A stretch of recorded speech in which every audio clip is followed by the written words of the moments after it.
Most Jeep engines don't die because they're poorly built. They die from simple coolant mistakes.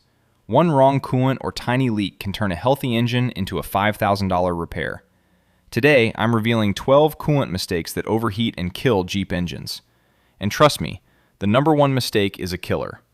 Starting us off at number 12 is the coolant most Jeep owners pour in completely wrong. People think coolant is just coolant. You see green, you grab green. You see orange, you grab orange. But Jeep does not work that way, and getting this wrong can quietly murder your engine over months.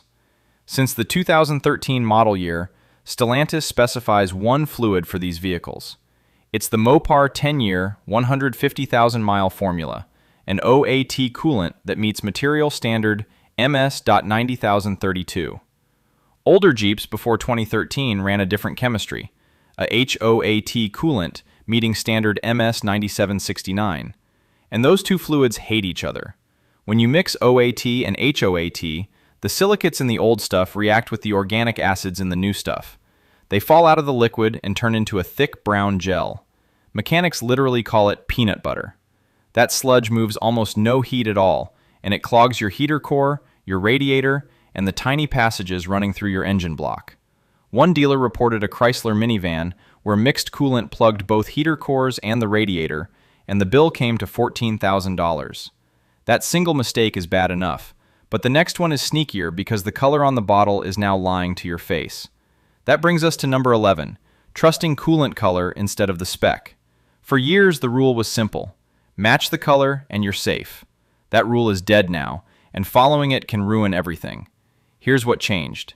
The factory purple OAT coolant fades to orange or pink after 20 or 30,000 miles. So you open your reservoir, see orange, and assume someone put the wrong stuff in.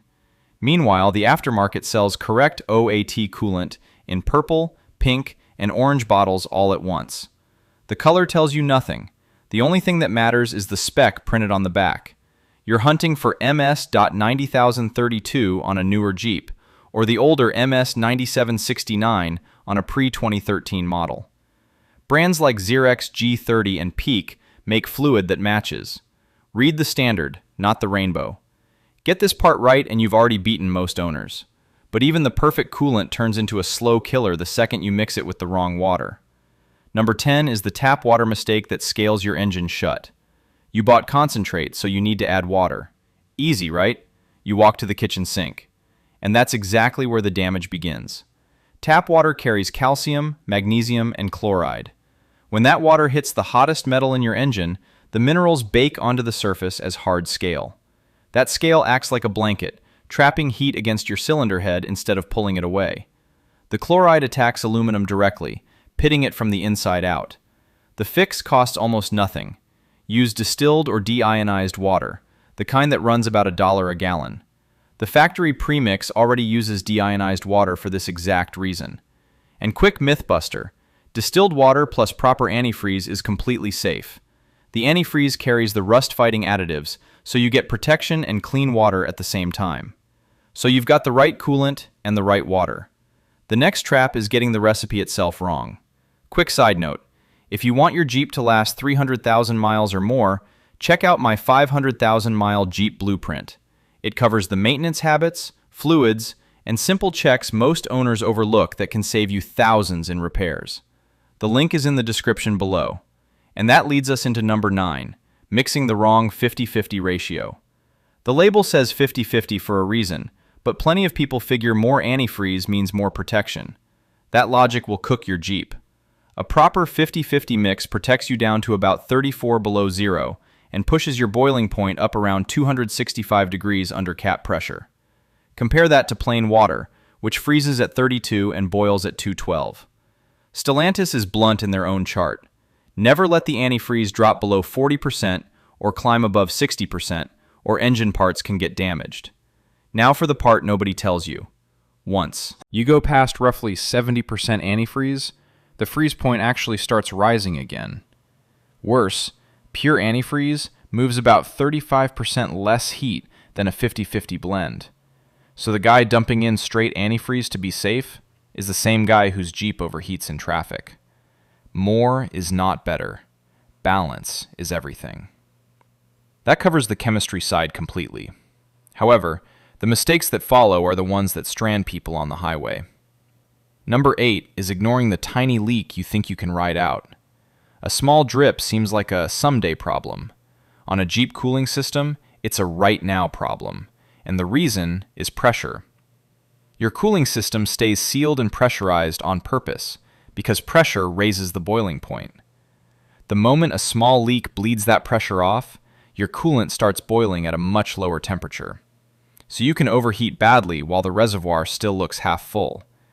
That's how a pinhole turns into a warped head. The clues show up early if you know where to look.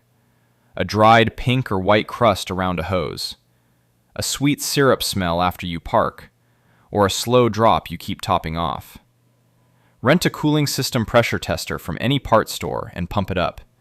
If it won't hold, you found your leak. And if there's no leak outside, but coolant keeps vanishing, run a combustion gas test. That checks whether exhaust gas is sneaking into your coolant, which points straight at the head gasket. A leak is something you can see. The next killer hides inside the engine itself, and it's specific to one very popular Jeep 4-cylinder. Number 7 is the 2.4-liter Tigershark and its oil-burning secret. If you own a Cherokee, a Compass, or a Renegade with the 2.4-liter Tigershark engine, this one is for you. And it ended in an $8 million courtroom fight. The Tigershark has a documented defect where it burns through its own oil. The engine's deceleration fuel shutoff pulls oil past the piston rings and torches it. Owners reported the oil light coming on with almost no warning, and a few reported the engine stalling once the level drops dangerously low. Separately, independent shops have found these aluminum heads weeping coolant right at the joint where the head meets the block. It went to court in the case Wood versus FCA US, and it got final approval in December 2022. Per the class counsel at Berger Montague, owners whose engines already got a full long block replacement under the campaign labeled W80 each received an extra $340 payment, and the reimbursement fund was capped at $8 million. The warranty for that oil defect got stretched to 7 years or 100,000 miles. One honest note, this was never a safety recall. It was a class action settlement and a customer satisfaction program, which are not the same thing.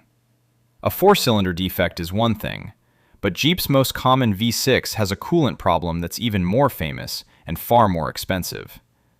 That bridges into number 6, the 3.6 Pentastar head failure that Jeep quietly extended. The 3.6-liter Pentastar V6 is in millions of Jeeps. The early ones, built from 2011 to 2013, carry a defect that overheats one specific cylinder head, and the story behind it is wild. On those early engines, the valve seats in the left cylinder head can overheat and fail. You get a check engine light, misfire codes like P0300 and P0304, a ticking sound, and a noticeable power drop, usually on cylinder 2.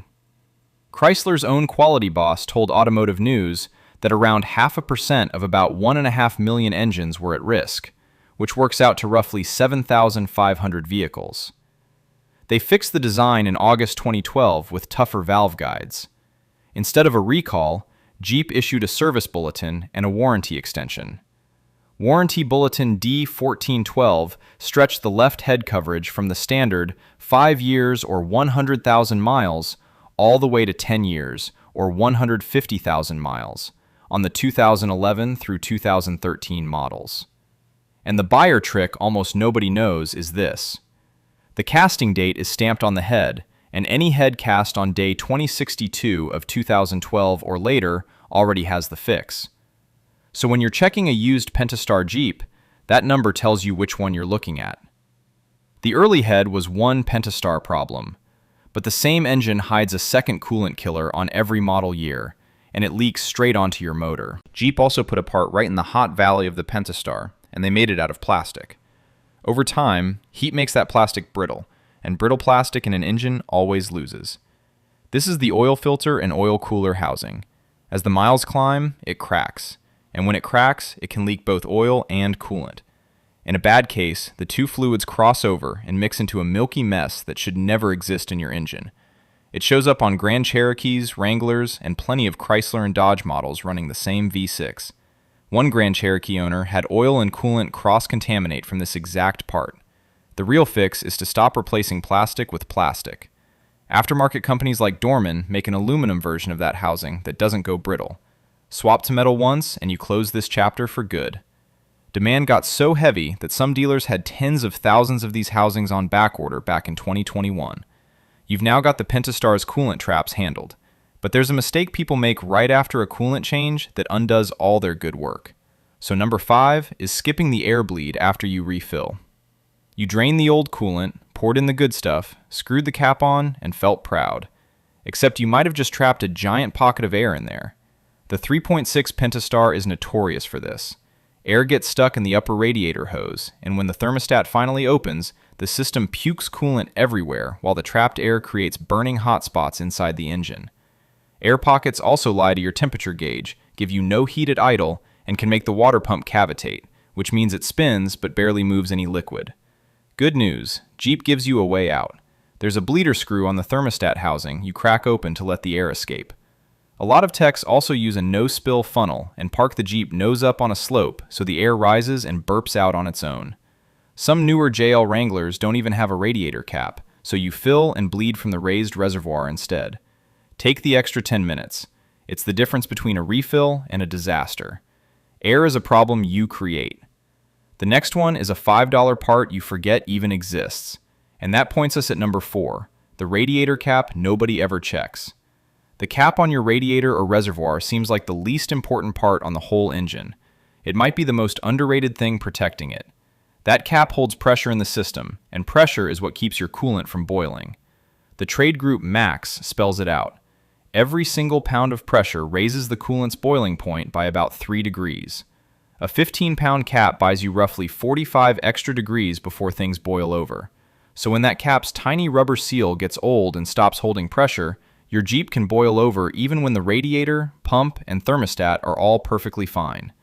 Mechanics have story after story of chasing a phantom overheating problem for weeks, only to fix it with a $15 cap.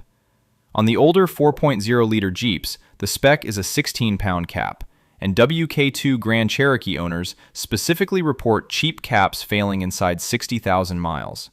When in doubt, replace it. It's the cheapest insurance on the entire engine. A worn cap creeps up slowly. So does the next one, and it's the maintenance job people put off the longest. Number 3 is the overdue coolant flush that turns acidic. Coolant doesn't last forever. The rust-fighting additives inside it get used up, and once they're gone, your friendly coolant turns into an acid bath. As those additives deplete, the fluid shifts from slightly alkaline to acidic, and it starts conducting electricity. That sets off something called electrolysis, where stray current literally eats your aluminum parts from the inside. It chews through heads, radiators, heater cores, and water pump impellers. Old coolant is one of the top silent killers of a cooling system. The intervals are easy to remember. The long-life OAT and HOAT coolant in modern Jeeps lasts about 5 years or 100,000 miles. The old green stuff only goes 2 to 3 years, or 30 to 50,000 miles. And the protest is genius in its simplicity. Dip a multimeter in the coolant, and if it reads above 300 millivolts, your coolant has gone conductive and it's time to flush. Healthy coolant sits near a neutral pH, around 7.5 to 8.5. Test it. Don't guess. Bad coolant rots metal from the inside. But sometimes the part that fails is the cheapest looking thing on the radiator. That brings us to number 2, the cracked plastic radiator tank and the parts that quit on you. Look at a modern Jeep radiator and you'll see metal in the middle and plastic on the ends. Those plastic end tanks are where it usually breaks. Every time the engine heats up and cools down, that plastic expands and shrinks. Do it a few thousand times and the seam where plastic crimps to metal starts to crack, along with the necks where the hoses connect. It's the single most common failure point on a modern radiator. The WK2 Grand Cherokee is famous for it, with owners reporting cracks around 90,000 miles and repair bills near $1,000. One owner only found the leak by shining a black light on the dried coolant dye. Whatever you do, skip the stop leak bottle. Mechanics agree those products cause more clogs than they ever fix, gumming up the very passages you're trying to protect. Replace the radiator with a proper unit and move on. A patch job on a cracked tank just buys you a bigger headache later. The radiator is one failure point, but the two parts that actually move and regulate your coolant fail right alongside it, and they fail in ways you can hear. Your thermostat and water pump are the heart and the valve of the whole system. When either one quits, your temperature gauge climbs fast, but each one fails with its own tell. A thermostat stuck closed blocks coolant from reaching the radiator, so the engine overheats almost immediately. The dead giveaway is the heater blowing cold air while the gauge shoots into the red, since no hot coolant is flowing where it should. A thermostat stuck open does the opposite and trips a P0128 code with weak cabin heat. The water pump has its own warning signs. Listen for grinding or whining from a worn bearing. Watch for coolant weeping from the little hole under the pump, and check for a wobbly pulley. Pump trouble tends to be worst at idle, when flow is already low. And one detail most videos skip entirely. On the old 4.0-liter Jeeps, the factory water pump used a plastic impeller, and after a single bad overheat, that plastic can crack or melt. The pump keeps spinning, but it stops pushing coolant, so you overheat again and have no idea why. If you've cooked one of these engines, swap to a metal impeller pump. You've made it all the way down to the final one, but this last mistake is the one that every other mistake is secretly trying to cause. And that finally brings us to number 1, the cracked head and blown gasket all of this leads to. Every mistake so far has one end goal, and it's this. Overheat a Jeep long enough, and you warp the aluminum head, blow the head gasket, or crack the head outright. The legendary 4.0-liter inline 6 has a specific weakness here. The cylinder head casting stamped 0331 tends to crack between cylinders 3 and 4, especially after an overheating event, on roughly 2000 to 2002 models. Jeep later switched to a stronger casting nicknamed Tupi, and the problem mostly went away. But the bigger lesson covers every Jeep engine. That cast iron block can take a beating, yet the aluminum head on top warps when it gets too hot, and a cracked head dumps coolant into your oil and turns it the color of chocolate milk. Now the money, because this is why the whole video matters. The head gasket itself costs as little as $30, but the labor to reach it is brutal. RepairPal puts a Grand Cherokee head gasket job around $2,200 to $2,800, and a Wrangler JK closer to $3,000. Add machining for a warped head, and if the overheating reaches the block, you're staring at a full engine replacement, from $3,000 to over $10,000. Against all that, a coolant flush runs $150 to $400. That's the trade you're really making. Hopefully this video helped you spot the mistakes that catch so many owners off guard. Let me know in the comments which mistake surprised you the most. And if you enjoyed this breakdown, make sure to subscribe, because we've got plenty more Jeep maintenance tips, buying advice, and owner guides coming your way. Thanks for watching. Tap on the screen for the next video, and I'll see you there.